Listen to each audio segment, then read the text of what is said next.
Hello dear student, आज हम solve करने जा रहे हैं स्टैंडर्ड 10th की मैथ्स जो कि न्यू एनसीईआरटी सिलेबस के अकॉर्डिंग है। उसका चैप्टर नंबर 4। चैप्टर का नेम है क्वाड्रेटिक इक्वेशन। और इस वीडियो में हम इस चैप्टर का सबसे पहले आपको इंट्रोडक्शन देंगे। इस इंट्रोडक्शन को देखने के बाद में आप इस चैप्टर की सभी एक्सरसाइज बिल्कुल प्रॉपरली और इजी वे में सॉल्व कर पाएंगे। Then let's we go for introducing. Okay, let's start. First all of we know about what is quadratic equation. सबसे पहले हम जानेंगे कि क्वाड्रेटिक इक्वेशन क्या है। तो देखिए, first point is here, the quadratic equation is a polynomial equation. जो क्वाड्रेटिक इक्वेशन है वो कैसी इक्वेशन है? Polynomial equation in a single variable with degree 2।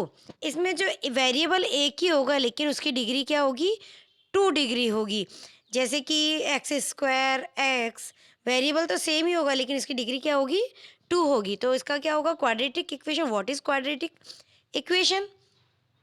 The quadratic equation is a polynomial equation. ये एक पॉलिनोमियल इक्वेशन है जिसमें इन a single variable, एक सिंगल वेरिएबल के साथ विद डिग्री 2, जिसकी डिग्री होगी 2। It is an algebraic expression. ये क्या है? एल्जेब्रिक एक्सप्रेशन है with degree 2। Every quadratic equation has 2 solution. सभी क्वाड्रेटिक इक्वेशन के 2 सॉल्यूशन होंगे, जहाँ पे अगर x अगर वेरिएबल है तो x की 2 वैल्यूज़ आएगी और y वेरिएबल है तो y की 2 वैल्यूज़ आएगी। मतलब 2 solution we find here 2 solutions. Yes, standard form of quadratic equation. अब इसकी स्टैंडर्ड फॉर्म होती है, देखो स्टैंडर्ड फॉर्म क्या होगी? A x square plus B x plus C equals to 0। यहाँ पे साइन जो है प्लस माइनस कुछ भी आ सकता है, but this is a standard form that a x square plus B x plus C equals to 0। There is a b c is coefficient. यहाँ पे ए बी सी कोफिशियंट है, एक्स स्क्वायर और x जो है यहाँ पे variable है। Then there it we can find variable, one variable. यहाँ पे देखो दोनों वेरिएबल क्या है? एक्स स्क्वायर और एक्स, एक ही वेरिएबल है और इसकी डिग्री क्या है? 2। Method of solve quadratic equation. अब जो क्वाड्रेटिक इक्वेशन है इसको सॉल्व करने के मेथड कौन कौन से? देखो, एक तो है फैक्टराइजेशन मेथड और दूसरा है यूजिंग क्वाड्रेटिक फार्मूला। अब इसके दो मेथड है कि एक तो हमें फार्मूला दिया जाएगा क्वाड्रेटिक फार्मूला, इससे हमें सॉल्व करनी है क्वाड्रेटिक इक्वेशन को, और एक दूसरा होगा factorization method. Okay, yes, first all of we read about factorization method. There is a standard form. Which is a standard form? देखिए, a x square plus b x plus c equals to 0. This is a standard form. इसी standard form में a b c कोई भी coefficient लेकर के हम इसे solve करते हैं। तो देखिए, हमने एक एग्जांपल लिया है, 2x square minus 5x plus 3 equals to 0। अब इसको जब हम सॉल्व करेंगे तो सबसे पहले हम कौन सा मेथड यूज़ करें वो देखो। यहाँ पे हम यहाँ पे मेथड यूज़ करें फैक्टराइजेशन मेथड, मतलब हमें फैक्टर करके आंसर निकालना है। अब देखिए यहाँ पे 2x square minus 5x plus 3, तो 2x स्क्वायर को पहले हम 3 से मल्टीप्लाई करेंगे फर्स्ट और लास्ट डिजिट को। तो 2 3 जा 6x स्क्वायर आ गया यहाँ पे। अब इस 6x स्क्वायर को इस तरीके से हमें प्लस माइनस करना है कि इसका प्रोडक्ट जो है वो 6x स्क्वायर आए और प्लस माइनस करने पे हमें 5 मिले। तो सबसे पहले तो हम ये देख लेते हैं, देखो 3 2 जा 6, 6 तो आ गया हमारा। अब 3 और 2 को प्लस करने पे क्या आएगा हमारा? 5। तो अब यहाँ पे ये भी पता चल गया कि 3 और 2 को हमें प्लस करना है तो यहाँ पे 5 आएगा और 3 2 जा 6 होता है। अब साइन कैसे लगाएंगे? हमें -5x आना चाहिए, तो हम क्या करेंगे, जो 2x और 3x लिखा है तो जो बड़ी डिजिट है उसके आगे माइनस लगा देंगे और 2x के आगे भी हम माइनस लगाएंगे। माइनस माइनस प्लस होता है तो automatically we get here 5x। Okay, अब इसको लिखना कैसे? जैसे यहाँ पर 2x स्क्वायर है और हमने इसको फैक्टर किया तो 2 3 जा 6 आया है। तो 2x को 2x स्क्वायर के पास लिखेंगे और 3x को 3 के पास में लिखेंगे, ताकि हम इसे इजी वे में कॉमन ले सके और इजी वे में सॉल्व कर सके। There we factorize this equation like that, 2x square minus 2x minus 3x plus 3 equals to 0। अब हम क्या करेंगे कि 2x स्क्वायर माइनस 2x को एक तरफ ले लेंगे और माइनस 3x प्लस 3 को एक तरफ ले लेंगे। ये दो दो डिस्ट्रीब्यूशन कर दिया। अब पहले जो हमने डिस्ट्रीब्यूशन किया 2x स्क्वायर माइनस 2x में से 2x कॉमन ले लेते हैं, तो अंदर क्या बचा 2x स्क्वायर में से अगर 2x कॉमन ले लिया तो अंदर बचा x, साइन क्या आएगा माइनस, और 2x 1 जा 2x तो आ जाएगा 1, x माइनस 1। अब इसी तरीके से सेकेंड डिस्ट्रीब्यूशन में हम 3x plus 3 minus 3x plus 3, अब देखो यहाँ पे x माइनस 1 आया ना, तो हम क्या करेंगे माइनस 3 कॉमन ले लेते हैं x, और जो प्लस है ना ये माइनस में चेंज हो जाएगा, क्योंकि ब्रैकेट के बाहर माइनस है इसलिए अंदर वाली साइन चेंज हो जाता है। तो x माइनस 1, 3 1 जा 3। अब देखो दोनों ब्रैकेट में सेम वैल्यू है, x माइनस 1 और x माइनस 1, और बाहर क्या आया है 2x माइनस 3। तो देखो अब हमने यहाँ पे लिख दिया 2x minus 3 equals to 0, x minus 1 equals to 0, हमें यहाँ पे 2 फैक्टर्स मिले हैं। अब सबसे पहले हम 2x minus 3 equals to 0, 2x equals to 3 और x इक्वस टू 3, 2 जो है 3 के डिवाइडेशन में ले जाएंगे, तो एक x की वैल्यू निकाल दी हमने। सबसे पहले हम क्या करेंगे एक x की वैल्यू निकालेंगे। अब दूसरा फैक्टर जो हम फैक्टराइजेशन किया तो दूसरा जगह में मिला है x माइनस 1 इक्वस टू 0, तो x की वैल्यू क्या आ जाएगी 1। तो देखो यहाँ पे हमें पता चल गया कि x की वैल्यू एक आई 3/2 और एक आई x इक्वस टू 1। तो क्वाड्रेटिक इक्वेशन में जो वेरिएबल होता है उसकी वैल्यूज़ 2 आती हैं। यहाँ पे प्रूफ हो गया फैक्टराइजेशन मेथड से। अब दूसरा हम लेंगे using quadratic formula, a x square plus b c plus C equals to 0। तो डियर स्टूडेंट मैंने यहाँ पे क्वाड्रेटिक फॉर्मूला लिखा है, आप इसे लर्न कर लीजिएगा। अगर क्वेश्चन में पूछा जाता है कि this quadratic equation you solve by using quadratic formula, तो हमें यहाँ पे क्वाड्रेटिक फार्मूला लगा के इक्वेशन को सॉल्व करके बताना होगा। तो सबसे पहले हम इसमें वेरिएबल है उसकी वैल्यू ले लेते हैं, कि जैसे वैल्यू किसकी फाइंड करनी होती है, एक्स की जो वेरिएबल होता है उसकी वैल्यू फाइंड करनी होती है। तो हम क्या लिखेंगे x equals to minus b plus root के अंदर B square minus 4ac upon 2a।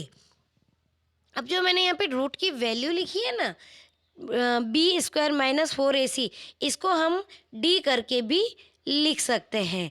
तो डी इक्वस टू होता है बी स्क्वायर माइनस 4ac, जो मैंने साइड में पेंसिल से लिखा है।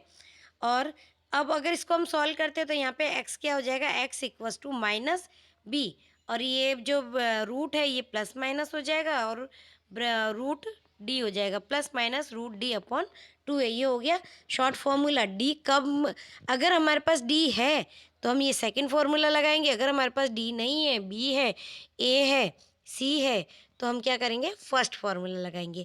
अब डी की वैल्यू क्या होती है, बी स्क्वायर माइनस 4ac। ए क्या है कॉफिशिएंट, बी क्या है कॉफिशिएंट, सी क्या है कॉफिशिएंट। तो इन तीनों कॉफिशिएंट से हम पहले डी की वैल्यू निकाल देते हैं, और फिर बाद में अगर x की वैल्यू निकालनी है तो minus b plus minus d upon 2a लिख देंगे। ओके, समझ में आया। चलते हैं हम आगे। अब नेचर ऑफ रूट्स, अब इसके रूट से हमें पता चलेगा कि प्रॉपर आंसर आएगा कि नहीं। तो अब देखो ये जो हमारे पास जो कॉफिशिएंट है ना, कॉफिशिएंट से हम फाइंड कर देंगे डी। ये क्या है रूट, नेचर ऑफ रूट्स किससे फाइंड होगा, डी से। अगर डी की वैल्यू कॉफिशिएंट को सॉल्व करने पर अगर डी की वैल्यू हमारी 0 से ज़्यादा होती है तो आंसर क्या आएगा, टू डिस्टिंक्ट रियल रूट्स। मतलब यहाँ पे रियल रूट्स कितनी होगी 2, अगर 0 से ज़्यादा आता है तो। लेकिन अगर 0 के बराबर आता है तो जो 2 इक्वल रियल रूट्स, तो जो वेरिएबल की वैल्यू होती है वो दोनों वैल्यू इक्वल आएगी। लेकिन अगर d की वैल्यू 0 से कम है, माइनस में चली जाती है, तो सीधा सीधा सा है कि नो रियल रूट्स, ये एग्जिस्ट ही नहीं होगा। तो ये हमने नेचर पता किया रूट्स का d की वैल्यू से। अब देखिए, अब हम इसको फॉर्मूले से समझते हैं। 2x square minus 5x plus 3 equals to 0। अब यहाँ पे a की वैल्यू क्या है 2, b की वैल्यू है 5 और c की वैल्यू है 3। तो सबसे पहले हम d फाइंड कर लेते हैं। d equals to b square minus 4ac, तो b की वैल्यू है यहाँ पे -5। तो हम यहाँ पे लिख देंगे -5 का स्क्वायर -4 और मल्टीप्लाई में a की वैल्यू है 2 तो मल्टीप्लाई में 2 और c की वैल्यू है 3 तो मल्टीप्लाई में 3। जब हम इसको सॉल्व करते हैं तो माइनस माइनस प्लस हो जाएगा, 5 × 5 हो जाएगा 25, फिर -2 3 2 जा 6 6 4 जा 24, 24 माइनस 25 माइनस 24, तो डी की वैल्यू आई 1 जो कि 0 से ज़्यादा है। अगर डी की वैल्यू 0 से ज़्यादा होती है तो इसका मतलब होता है कि 2 डिस्टिंक्ट रियल रूट, मतलब जो वेरिएबल है उसके 2 आंसर आएंगे, एक्स के 2 आंसर आएंगे। Two distinct real root exist in this equation. Okay. अब हम यहाँ पे फाइंड कर लेते हैं x इक्वस टू जो फॉर्मूला है वो लिखते हैं हम यहाँ पे, तो -b plus minus b square root b square -4ac/2a। अब यहाँ पे देखिए अगर हमने d की वैल्यू निकाल दी है, जैसे अभी हमने ऊपर वैल्यू निकाली तो उसकी वैल्यू आई हमारी 1। अगर आप वो सॉल्यूशन यहाँ पे लिखना चाहते हैं तो वो सॉल्यूशन भी लिख सकते हैं, मैंने वही सॉल्यूशन लिखा है। b की वैल्यू कितनी है 5, तो माइनस तो एज इट इज़ रहेगा और b की वैल्यू -5 है तो हम ब्रैकेट में लिख देंगे प्लस माइनस रूट करके -5 स्क्वायर -4 × 2 × 3, 3 और 2 जो a और c की वैल्यू है और -5 b की वैल्यू है, और नीचे 2 × 2, यहाँ पे 2 जो ब्रैकेट में लिखा हुआ है वो a की वैल्यू है। सीधा सीधा सा है कि इसको हमने सॉल्व किया तो हमारे डी की वैल्यू 1 आई थी, तो देखिए 5 + -1/4, 2 2 जा 4। अब देखिए इसका क्या हो जाएगा 5 + -1/4, तो एक एक्स की वैल्यू हम क्या कर देंगे 5 -1/4 और दूसरे एक्स की वैल्यू हम क्या कर देंगे 5 + 6 1/4। अब देखो 4/4 यहाँ पे हो गया एक्स की वैल्यू 1 और 6/3 तो यहाँ पे एक्स की वैल्यू हो गई 3/2। इस तरीके से यहाँ पे हमें 2 डिस्टिंक्ट वैल्यूज़ मिली है, एक मिली है x=1 और एक मिली है x=3/2। तो डियर स्टूडेंट, मैंने आपको यहाँ पे दोनों फॉर्मूले समझा दिए हैं कि हमें जो क्वाड्रेटिक इक्वेशन होती है वो 2 फॉर्मूले से किस तरीके से सॉल्व करनी होती है।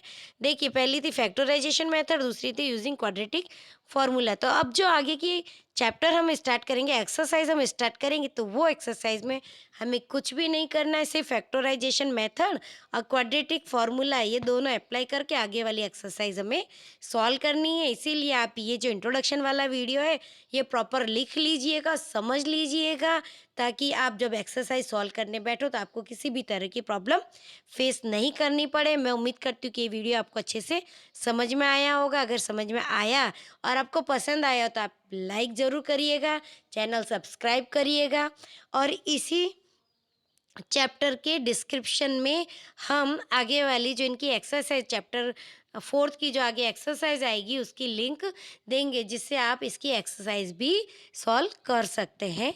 ठीक है डियर स्टूडेंट, मिलते हैं नेक्स्ट वीडियो में नेक्स्ट एक्सरसाइज के साथ में। तब तक के लिए थैंक यू, धन्यवाद।